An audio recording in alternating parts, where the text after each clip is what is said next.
Well, hello again from outside St James's Park, from what I like to call the Kevin Keegan steps. Yes, and Newcastle took one step closer to the Champions League today, even though at times it was a little bit of a stumble, especially early on. It wasn't really until Ipswich went down to 10 men that Newcastle did go into cruise control and that you were absolutely convinced they were going to go on and win. And it was remarkably, and I didn't realise this until after the game, it was the 20th victory in the last 26 matches. Eddie Howe said that to us on the stage just inside there, and I thought Eddie still must be a little bit delirious from the illness. Not so. I don't know about you guys, but I hadn't realised that Newcastle had hit that level of consistency since early December. It's remarkable. I haven't drawn a game since the 3-3 with Liverpool here back on December the 4th, and 20 of those 26 matches, well, they've resulted in wins, and that is a quite remarkable run of consistency. And for the word inconsistent, they often be levelled at these players, and Eddie Howe has used it himself at times, you know, that strive to be the same team week on week. I would honestly argue that we've missed it. They are a consistent team, and I think sometimes our judgment is clouded by when they do lose one, like they did down at Aston Villa last week. It can be a bad one, but on the whole, this group of players, they've performed, they've turned up, and they've done it for me, and I touched on this in the preview video. They've done it way beyond what you would probably say is the expected level of the team. It's remarkable what they've achieved, not to bring in a first team signing in 3 windows now, to have 5 or 6 of the starting 11 regularly, routinely, those who are involved on a match day here pre-takeover. Doesn't that just speak to the brilliant, fantastic job that Eddie Howe and his staff have done and what they continue to do? And that for me was evidenced in the period Eddie was away. He was back here today, but to win 2 of those 3 matches, yes, Aston Villa wasn't very good, and they were, for me, I think they were allowed that one, but to win the 2 against Manchester United then in the manner they did against Crystal Palace as well, doesn't it? I think it says more for a leader, in a good leader, how the business performs when they're not there, not when they are there. You know, if everything falls down when Eddie Howe isn't there to lead the team and train on a match day, doesn't that mean that he's not done a very good job at all in terms of putting that network in around him and instilling that muscle memory in his players? I think it speaks more and as much for Eddie, the fact that when he wasn't there, they performed the way they did, and they've put themselves in this brilliant, strong position now to go on and achieve Champions League football. And yes, today might have looked like a gimme, a kick in a game where nothing else than a victory would do. Yes, absolutely, of course it was, and in the end it did feel relatively comfortable, but it wasn't, and we'll pick back through the games. It wasn't really for the first half hour. I thought they started slowly. They're incredibly slow and sluggish out of the blocks. It had the feel of one of those early, you know, we talk about them doing with a 12:30 on a Saturday. Sometimes the Saturday at 3 o'clock against the lesser opposition, that it had the feel of one of those snoozers, really. Ipswich were probably the better team. It seems crazy, even though Newcastle had I think 70% of possession after the first 20-25 minutes, but they hadn't really done a great deal with it. I thought they were a little bit slow, a little bit ponderous, those words we can use about them at times. Eddie said afterwards there was a day when they were going to have to be patient, but in the end it flips, and it flips on the red card, because before that it was Ipswich, in fact, who had the 1 or 2 little openings where, but for a little bit of better execution, they might have gone in front. So yeah, it wasn't a great start, and you know, symptomatic of that was the continuation of Alexander Rezak in his indifferent form. Now I say indifferent form, please take that in the context that it's meant, because you know, he's still today, he scored his 22nd goal of the season. I think he's still scored 3 and 6 since the cup final, but he hasn't really hit the level of before that in terms of that all-round performance, that all-round threat when he gets the ball and the whole stadium comes alive and you know and you expect he's going to do something. He hasn't quite been there, and Eddie Howe admitted as much afterwards. In that first half hour, really, you know, I go on the Stats website, I think he had 1 touch inside Ipswich's penalty box. He had 3 touches overall, and they included 1 header that went wide from a Barnes cross. There was then a Murphy cross when he tries a bizarre sort of half volley back heel which goes over the crossbar. And you're just thinking, if this gets to half-time goalless, then are Ipswich going to grow in confidence, and will a little bit of nervousness creep in inside St James's Park? We've seen that before this season at times, but then Ben Johnson's already on the booking when he goes through and he dives. Does he dive or not? I'd like to see more replays. I think he probably does, and the yellow card is just about justified. But then it's Alexander Rezak's skill, the skill to go by Johnson and the tug back in the 37th minute. That's a blatant, obvious second yellow. You know, if you're already on the yellow card, you might think there's an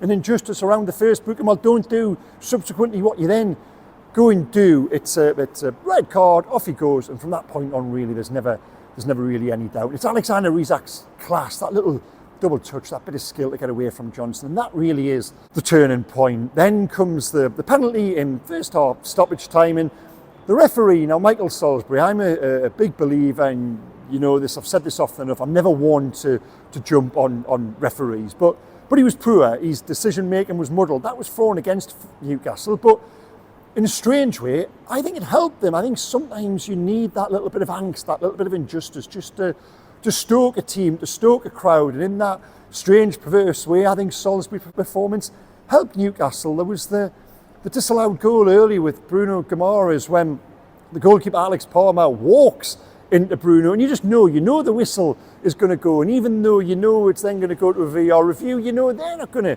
overturn it as well. It was baffling, you know, what is Bruno meant to do? Where's he meant to go? And this has long been a bugbear of mine, pre-VAR and post-VAR, that keepers, you know, they're not an endangered species. This protection that exists around them, it's absolutely ludicrous. That should have been really 1-0 to Newcastle, even though it would have been slightly fortuitous and bizarre, really, the manner in which the goal would have come about. But it was a ludicrous disallowal. But again, that sort of thing just helps ignite a mood and an atmosphere and snap Newcastle from the slumber. It's in the red card and it's the penalty in stoppage time. Blatant penalty. Again, the referee has missed it. It goes to VAR. Julio Enciso gets the wrong side of Jacob Murphy. He tries to correct his positional error by tugging back on him. Isak scores. I don't think it's the most convincing execution conversion from the penalty spot, but nonetheless, that's 1-0. And from that point on in the second half, then it really is cruise control. And there were two players who, their class for me, saw home that victory. Just as we'll take a break. One of the perils of standing here is that you get the noise pollution. So from the trolleys that interrupted us just there to those who are trolleyed, they're just kicking out all the corporates now. So we'll plough on anyway. And where were we? We were in the second half, and I was about to start talking about two players I've got all the time in the world for. They might just feature in the Merit Stars shortly.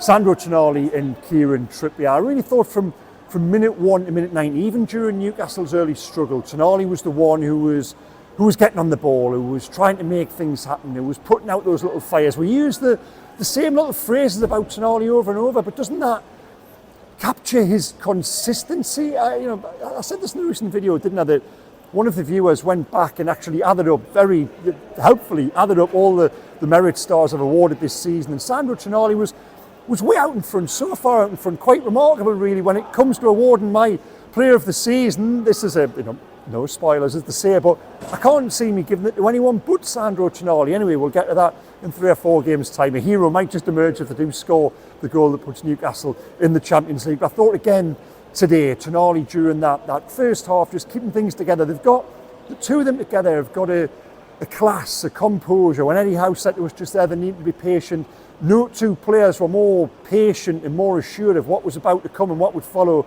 than Sandro Tonali and Kieran Trippier. And it's Trippier who provides the 2 assists for the 2 goals, ultimately making a 3-0 victory, and probably reflect the game on the whole in the end. The first one is the cross for Dan Burn. It's a short corner, worked well, involving Jacob Murphy, who I thought had another very good game as well. Just to go back to that period in the first half, and it wasn't really happening for Newcastle. Murphy fizzed one through the box with no takers, and he had a real awareness to pull one back to Sandro Tonali when Tonali hits the angle of post and bar. I thought Murphy was a threat again to the end. It's a nice short corner, worked wide.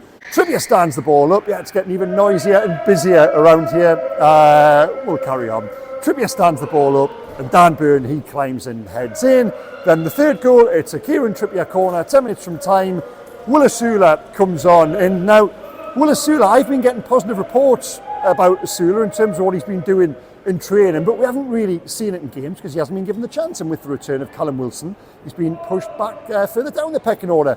He comes on today and he's a live wire. So little step overs. Is he going to go left, right, or is he going to just go straight through the man? I don't even think he knows at times. But he's a nuisance, and he's got a real positive energy about him that the crowd feed off. Gets his first Premier League goal with a header. It's a good goal, it actually is. I've just seen the replay back then. I think Eddie Howe made a point as well with us of saying don't underestimate the quality of that header and the difficulty level it was when the ball lands at him. Kieran Trippier's cross, that's 3-0. Win as well, and the 3 goals, reversing the goal difference with Chelsea, even though Chelsea won earlier in the day against Everton. It's a good day for Newcastle, because as much as we probably had chalked off that 3 points automatically before today, the first half hour told you and reminded you that these games aren't as easy as they may seem on paper. But now, with 4 remaining, if Newcastle win the 2 back here, given that one of those would be against Chelsea, I honestly believe mathematically it would be close to impossible for them not to be playing Champions League football next season. And given that run of 20 wins from 26, they absolutely do deserve. Now, the merit stars in ascending order, and it's 3 players I've already touched on. The one, well, that goes to Jacob Murphy. And when we talk about consistency, Murphy probably is a player who has been accused of being inconsistent, but his numbers now this season, I think there's only 3 English players in the division have had more goal contributions in total. And again today, he probably should have had an assist for that. As I mentioned just before, the pull back to Tonali, the ball through the box, he was the one who was probing, was pressing, was getting into those positions. I thought it was another really energetic, dangerous performance from Murphy. The 2 stars, and this really for me was a toss-up between those 2 players I've already spoken about. The 2, well, they go to Sandro Tonali, and the level of his performance, well, it just continues. And without Joe Linton today on the left, Joe Willock came in. I thought Willock struggled a little bit. Now there's a little degree of sympathy, a large degree of sympathy, because players do need a run in the team. I was talking to a few other journalists before the game about this, and they were saying how Louis Miley's come in and hasn't really grasped that chance when he's come off the bench. Well, yes, but when he's actually started games, he's done very well, and he's scored in 2 of those 4 starts this season. I think players, evidenced none more so than Harvey Barnes, players do need a run of games before you judge them. So yes, Joe Willock came in today, and he wasn't great at times, but don't judge players on that. Don't jump on them when they come in for one start from nowhere. You know, it's shown with Barnes and the run that he's needed since coming in for Anthony Gordon that the players do need that time in the team to hit the levels that are a better reflection of where they're at. So yeah, and Sandro Tonali, since that move to the 6, I said to my colleagues I was sat next to today, Sandro Tonali going to the 6 is undoubtedly, of all the events this season, has been the biggest one in terms of changing Newcastle's destiny. Again today, Tonali for me was excellent. But the 3, well, they go to Kieran Trippier, and this opens up the conversation about what to do with Trippier beyond this season. Turns 35 later this year, still does have 1 more year left on his contract. But I think if Newcastle are in the Champions League next season, which I'm now increasingly convinced there will be, keep a player like Kieran Trippier around. And that might sound disrespectful, that terminology, keep him around. Well, you're not just keeping him around to make up the numbers. On current evidence, you keep him around to play, to start, given you probably are going to have to rotate more than they are doing at present. So Kieran Trippier for me, a player, I've mentioned this how many times ever, if it comes to ranking the most important signings in Newcastle's recent history, you go back further, it's a greater discussion, but certainly post-takeover, who was the most important of all the signings? I would have Kieran Trippier on the podium, and I would like to explore it in another video, another day, but certainly off the top of my head, I'd probably have him at the top of the list. For everything his signing has said about coming from Atletico Madrid to a team in the bottom 3, and not just that, everything he's then gone on to do on the pitch. And again today, you know, from his very first performance to his most recent, he's just been brilliant, a real class act. And 3 stars, I think, perhaps for the first time this season, if memory serves me right, go to Kieran Trippier. And that's a surprise because I think he's fantastic. Now, yeah, just as the noise begins to fade, and I've suddenly got pretty fair conditions for recording, I've run out of things to say. It was that sort of day, really. Newcastle got the job done in the end, and they did it with minimal fuss, without any fresh injuries. There was, I can't believe I've got this far, given how important Joe Linton is to Newcastle.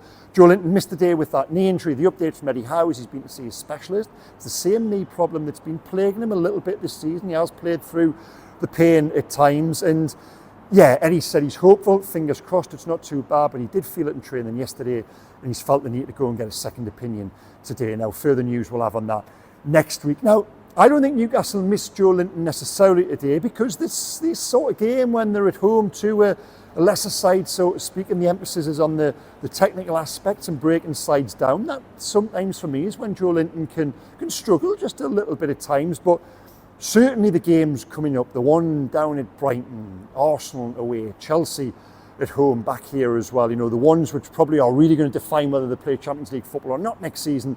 That is the game, the big occasion when Joe Linton really does come to the fore by sheer brute force of physicality and personality. So Newcastle really do have to hope that he is available for that run-in. And it's a run-in that is shaping up now. I said post-cup final it was a 9-game run-in. They've chalked them all off, bar Aston Villa with victories. It's now a 4-game run-in. And 2 wins for me, I think, probably would just about do it, especially if they are here at home, and one of them includes that win over Chelsea. But that is for another day. For now, please reflect on this game below the line. Tell me in terms of the merit stars, what do you think? Did I get them right? Did I get them wrong? What do you think about the performance as a whole? Why was it so slow to start with? But yeah, they got it done in the end. And at this stage of the season now, that's probably all that matters. So please hit like, comment, subscribe, interact. Great viewers and interactions, comments on the video yesterday as well. And I'll be back, not here at the end of the week, back at the training ground, looking ahead to that trip down to Brighton. That in recent years, ordinarily, yeah, hasn't been a good one for Newcastle. They've got to change that this year, given the stakes, given how important each of those matches now are. And they've negotiated this one here today. So yeah, guys, thank you again so much for watching. Take care. I'm about to wander down into town now, where hopefully I don't run into some of the folk who, yeah, more or less fell out of there 5 or 10 minutes ago. I'm going to sit in a quiet spot with a pint and edit this video for you, which will be online. Well, it'll be online by the time you've watched it. Of course it is. I've definitely spoken for too long now. See you soon, guys. Bye-bye.